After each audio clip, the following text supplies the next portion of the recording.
Muchas gracias, Fray Aquilino. Muy interesante.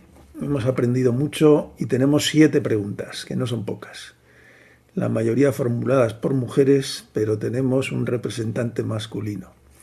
Genma pregunta, cuando hemos hablado del camino de los primeros apóstoles por distintos países, ¿se consideran geográficamente los actuales? Bien, primero, el camino es lo que nosotros hoy denominaríamos cristianismo. Los apóstoles, los primeros discípulos, los primeros cristianos, no se autodenominan cristianos. Ellos se autodenominan seguidores del camino, de la vía. A esto yo añado que desde Jerusalén parten estos caminos. Estos caminos me refiero, parten apóstoles con un número reducido, pero un número existente de discípulos que llevan esa doctrina, el camino, a las comunidades judías y también al mundo pagano. Por supuesto, los apóstoles siguen, aquí sí, un camino geográfico y físico que son las vías romanas. Siguen las vías romanas para llegar a todos los confines del imperio. Por lo tanto, a esos confines del imperio son las provincias imperiales, como son la Tarraconensis, la Cartaginensis, la Galia, la España ulterior, citerior, que ahora mismo nosotros englobamos en esa misma geografía, pues por ejemplo, la Hispania romana, tenemos a Portugal, tenemos España. Pero el camino es ante todo el seguimiento a Cristo. Sería decir el cristianismo actualmente. Después se expande por las vías romanas y llega a todas las tierras, pero por supuesto podemos nombrarlas con los países actuales. Muchas gracias. Marta pregunta, ¿siríacos y coptos creen en una sola naturaleza? ¿Se consideran católicos? La iglesia copta tiene el patriarcado copto ortodoxo con sede en Alejandría, en la Catedral de San Marcos, donde están las reliquias de San Marcos que el Papa Pablo VI envió desde Roma, porque los cruzados se las habían llevado, envió desde Roma al Papa Quirilos. La palabra Papa servía para denominar a los sacerdotes. En griego decimos popes, son papas. Pero el título de papa se ha quedado para el patriarca de Roma y también lo usa el patriarca copto ortodoxo de Alejandría. Con lo cual, Alejandría es sede de la sede, valga la redundancia, de la sede de San Marcos, que también, digamos, el patriarca reside en la Catedral de la Abbasiyeh, en el Cairo. Y después hay un obispo que también tiene un título de patriarca copto católico para las comunidades coptas católicas en Egipto. Para los patriarcados ortodoxos hay que tener en cuenta que, por ejemplo, Antioquía tiene el patriarca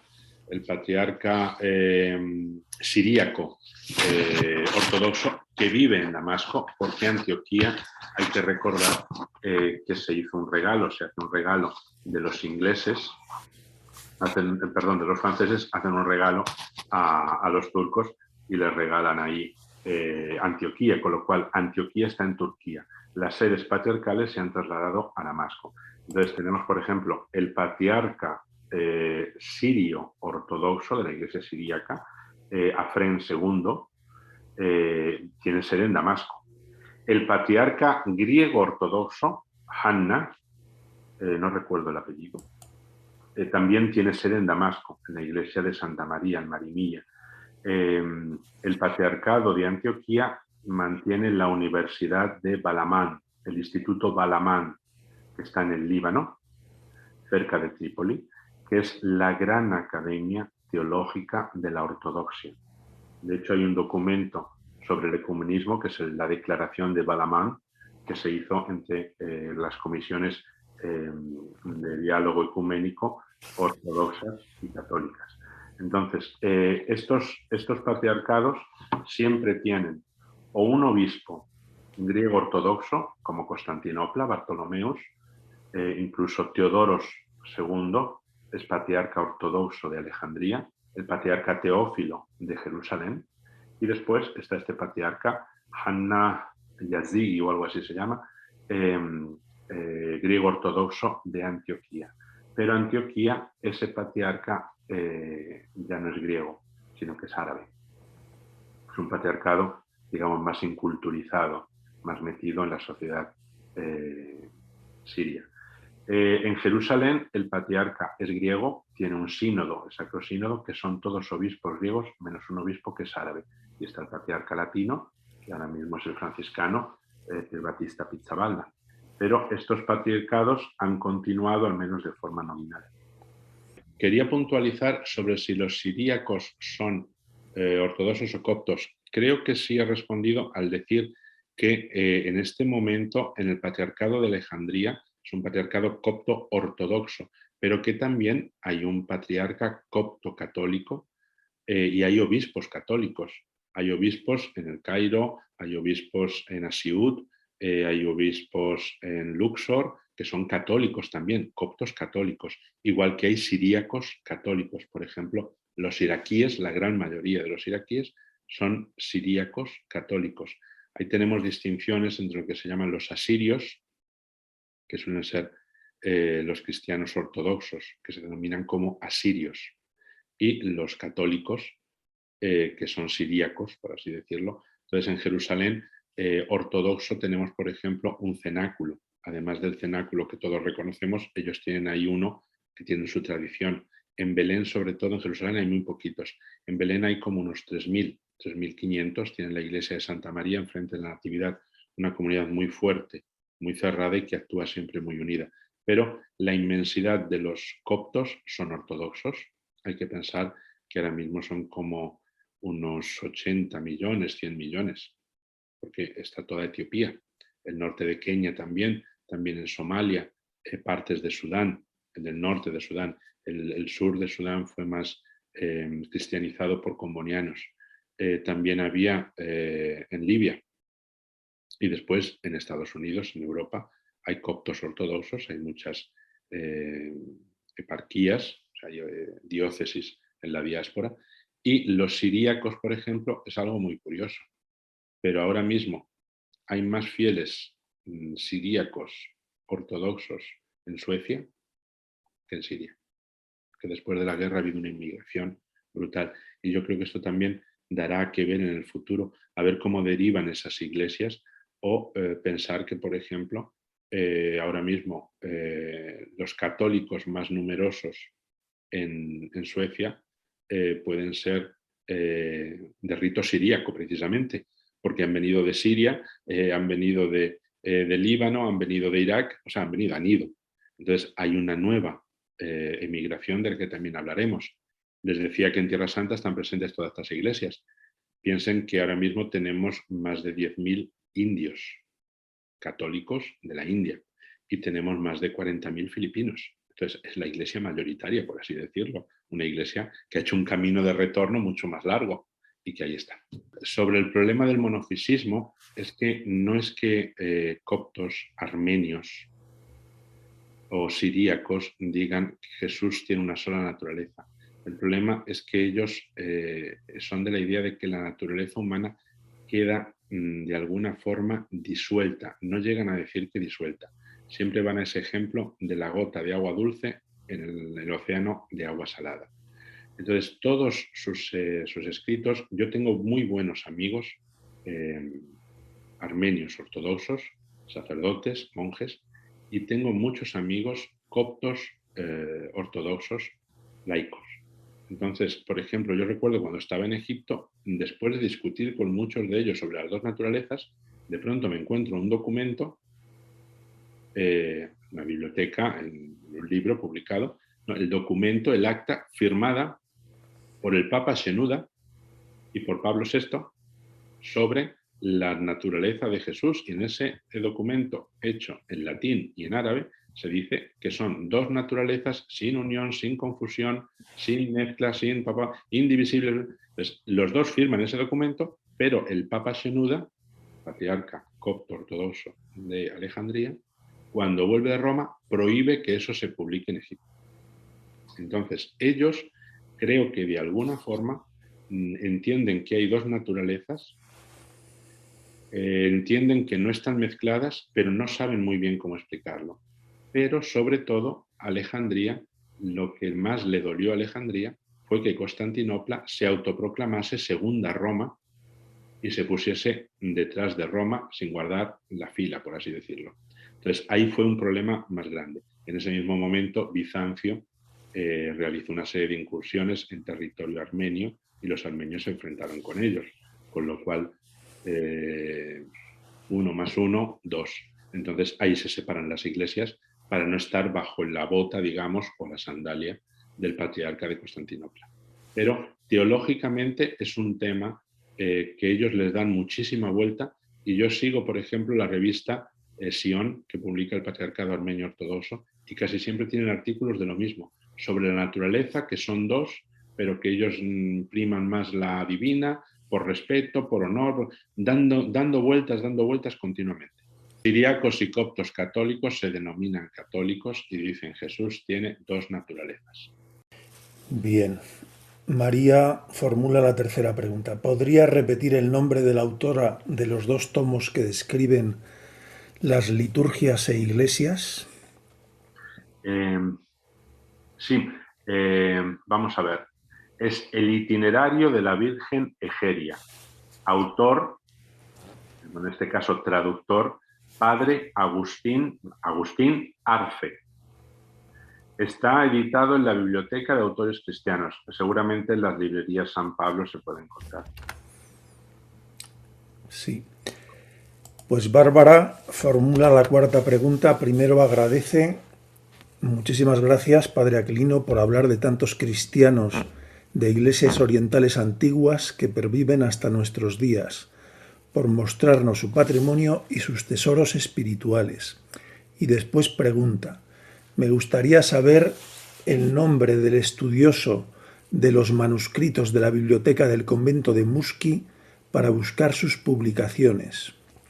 El Musqui está editando todo a través de la custodia de Terra Santa. Nosotros tienen una revista donde hacen publicaciones, creo que son bimensuales también, es una revista científica, colectánea.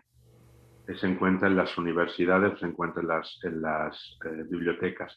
Después se edita sobre todo en italiano. Entonces, por ejemplo, Alberto Elli, con 2 L's, Alberto Elli, ha hecho un libro en dos o tres tomos sobre la iglesia copta, también sobre la iglesia etíope. Creo que es ahora mismo lo mejor que se ha editado sobre estas iglesias.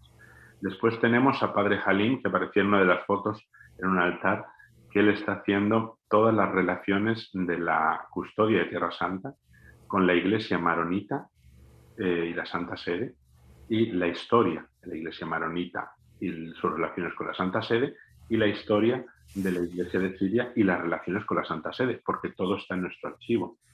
Entonces, Padre Halim tiene eso publicado en árabe y en italiano.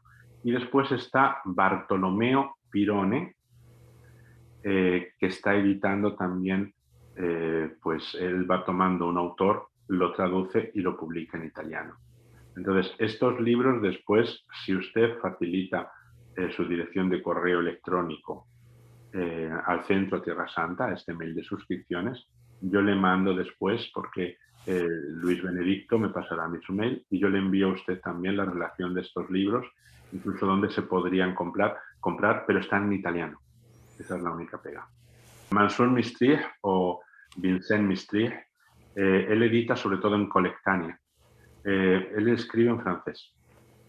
Entonces los libros casi todos los tiene en francés y por supuesto en árabe.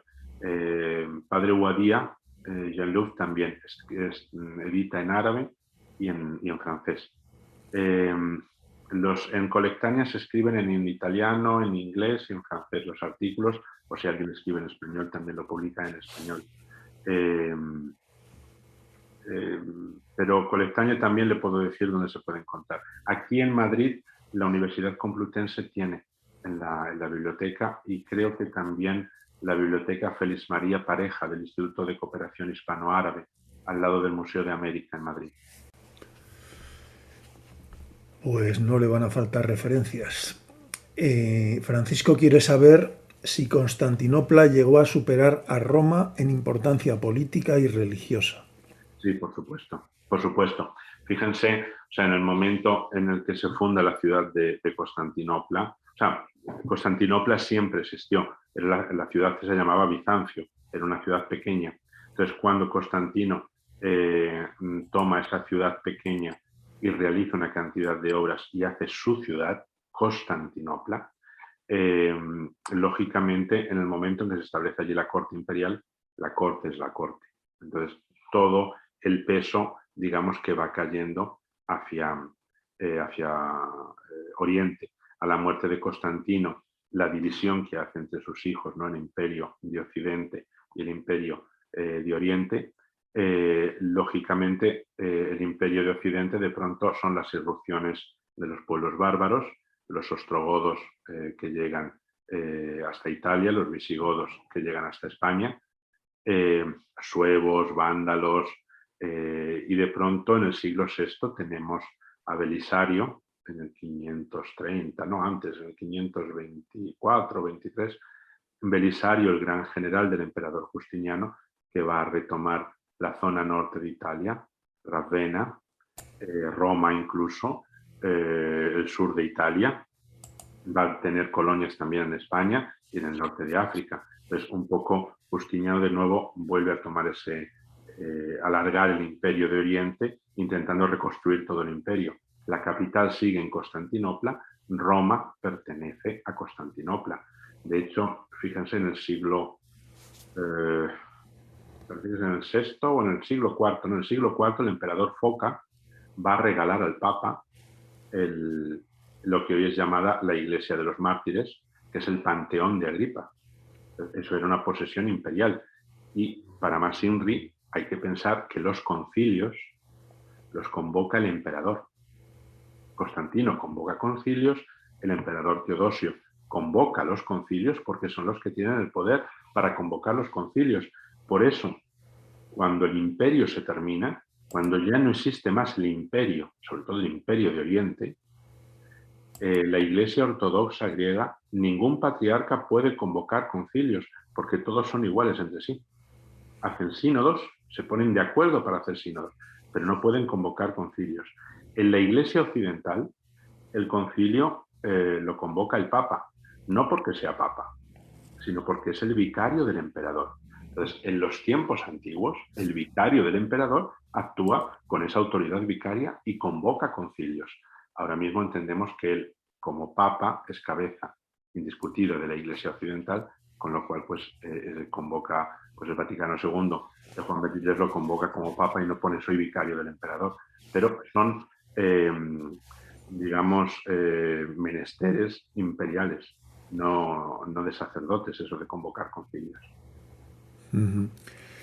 María José quiere saber si la Didaché o la Didaché es una regla de las primeras comunidades judio-cristianas de la segunda mitad del siglo I, anterior incluso a otros libros del Nuevo Testamento, o es un fraude tardío para generar controversia en la ordenanza religiosa de las primeras comunidades cristianas. Miren, la Didaché es un documento muy importante. Es un documento que ahora mismo se encuentra en la sede del Patriarcado Griego de Jerusalén. Es un documento que se descubre casi en el siglo XX, a finales del siglo XIX. Pero es un documento que se estudia y que arroja muchísima luz sobre la vida de las primeras comunidades, de la comunidad de Jerusalén. Arroja mucha luz sobre cómo la gente de Jerusalén del primer siglo entiende la revelación de Jesucristo y cómo empieza a organizarse esa comunidad. Hay que tener en cuenta, y yo les aviso a todos, tengan mucho cuidado sobre lo que leen y las fuentes que leen, porque es muy posible, yo me parece que he cometido un error ahora mismo en una fecha, que me ha bailado un número. Entonces, una cosa es cometer un error dactilográfico y cambiar un número, o cambiar un acento o la pronunciación de un nombre. Y otra cosa es no tener unas buenas fuentes en las que informarse. Entonces, yo en estas conferencias les estoy hablando, creo que he tenido el privilegio de estudiar en la Universidad Complutense, en el Departamento de Estudios Hebreos y Arameos, y también en el Departamento de Estudios Árabes e Islámicos. He tenido el privilegio de estudiar la teología, filosofía y teología en la Facultad de Jerusalén, siempre a la sombra de los grandes profesores de la flagelación. Y después de seguir mis estudios en la Universidad de San José, del Líbano, con gente muy, muy impresionante. El ministro de Comunicación del Líbano, profesor del Instituto Balamant, griego ortodoxo, con Antoine Mesarra, un padre de la Constitución del nuevo Estado libanés. Entonces, he tenido la suerte de estudiar con mucha gente, pero aún así, cuando yo les digo algo, intento buscar la información de una forma simple, pero ir siempre a las fuentes o por lo menos ir a estudiosos que son de renombre, que no dicen las cosas así un poquito como a la ligera. Tengan mucho cuidado con los estudios que se han hecho, sobre todo que vienen del mundo protestante, donde hay muy buenos estudiosos y hay muy buenos estudios, pero hay otros estudiosos como esas afirmaciones. ¿Es un documento de la segunda mitad del siglo I o es un documento que se compuso después y se quiso retrotraer para un poquito, digamos, contaminar ese ambiente de las comunidades del primer siglo? Tengan en cuenta de dónde han tomado esos dos datos, porque esa fuente comparativa quiere decir que quien la ha puesto por escrito está tomando datos de dos corrientes diferentes. Si esas dos corrientes no están bien informadas o se intenta crear confusión, que seguramente quien haya tomado eso y lo ponga junto e intenta crear confusión, se crea la confusión. La Didaché es un escrito que nos da muchísima información sobre las comunidades cristianas del primer siglo. Hay que tener en cuenta que no cita la destrucción del primer templo, del segundo templo, del año 70, con lo cual podría ser anterior al año 70. Pero no es un evangelio, no es un escrito revelado, es un escrito que nos da información sobre las comunidades judías, perdón, la comunidad judeocristiana, la comunidad que está entendiendo a ese Cristo que han conocido los apóstoles, los discípulos, las discípulas, las gentes de Jerusalén, de Galilea, y nos explica un poco cómo es ese ambiente. Ahí está su importancia, en entender ese ambiente, porque entendiendo eso sí que lo podemos cotejar, lo podemos comparar con otros escritos de la época. Yo cito siempre a Flavio Josefo. Sabemos que es un historiador de esa época y conocemos sus escritos. Yo cito también a San Justino, porque también es de esa época. Conocemos sus escritos. Y ahora mismo les he citado a personas muy importantes. San Cirilo de Alejandría, Orígenes. Orígenes tiene unos libros de apologética impresionantes, que muchos se destruyeron. Cuando Orígenes cayó en desgracia, Demetrio lo acusa incluso de haberse castrado, ¿no? En esta frase de San Pablo, si el ojo te hace pecar, quítatelo, déjate tuerto. Pues al parecer tendría problemas con la castidad y hay quien dice que incluso se castró, no está demostrado. Se le acusó también de que decía de que todos estábamos llamados a la salvación, incluso Satanás, o sea, esa redención universal, hagamos lo que hagamos, pero también son gente que a posteriori le acusó de muchas cosas cuando ya llevaba muerto muchísimos años, incluso algún siglo. Pero Orígenes, los escritos de Orígenes nos dan muchísima información de la Iglesia, su apología, el contracelso de Orígenes está traducido. Ahí también tenemos muchísima información de ese siglo III. Entonces hay que ir a las fuentes, hay que tener cuidado con lo que se lee por aquí y por ahí, sobre todo Internet es muy peligroso también. Pues muchas gracias por esta advertencia tan interesante y que llama a la prudencia, ¿no?, de seleccionar las fuentes. Julián formula la última pregunta. ¿Podría contarnos algo sobre los cristianos antiguos en Arabia y Persia preislámicos? Sí, exactamente. Por ahí vamos a empezar la próxima conferencia, porque yo les he repetido la conferencia de hace 2 semanas, la anterior, la tercera y esta, he querido hacer hincapié en esa comunidad judeocristiana de nazoreos, de ebionitas. Piensen en esto, por ejemplo. Vuelvo a Orígenes.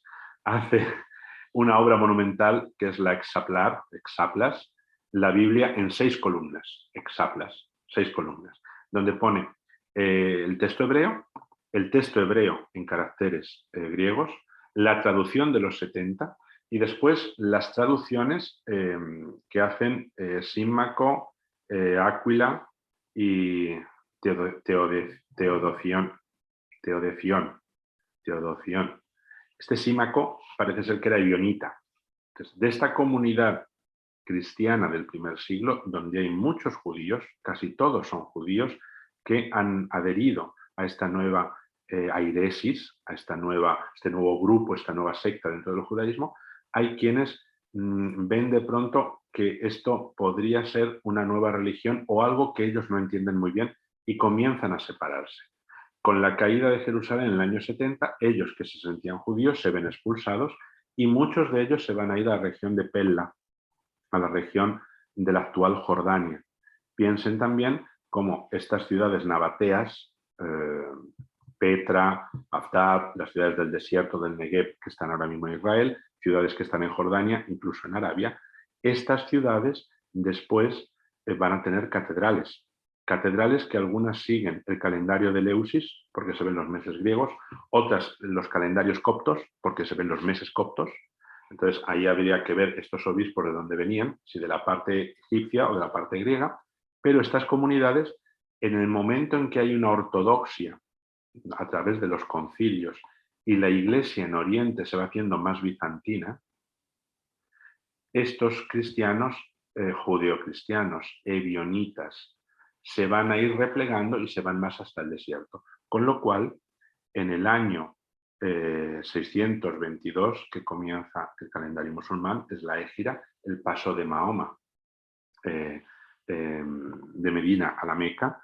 Justo antes de este año, Muhammad, va a tener contacto con los Nazara. Se recuerdan que yo decía que en todo el Oriente no se usaba la palabra cristianos, sino que en el ambiente semita seguíamos con ese término de nazoreos, Nazraya en siriaco, Nazerei en Gez, en la lengua litúrgica etiópica, Nazara en árabe. Entonces, en el Corán solamente se habla de Nazara, de cristianos con ese término. ¿Quiénes son esos cristianos que conoció Mahoma? ¿Eran católicos? ¿Eran bizantinos? ¿Eran coptos? La mayoría de ellos, como vamos a ver, eran ebionitas, judio-cristianos, de muchos de estos grupos que tenían una fe particular en Jesucristo, quienes lo reconocían como Mesías, quienes lo reconocían como Mesías y profeta, quienes como profeta, y de estos va a ser de los que nos habla el Corán, de su forma de entender también a Cristo. Por eso estas comunidades son importantes, porque ante la presión de la ortodoxia bizantina tienen que buscar refugio en el mundo árabe preislámico y también van a llegar hasta Tesifonte, hasta la capital del Imperio Persa.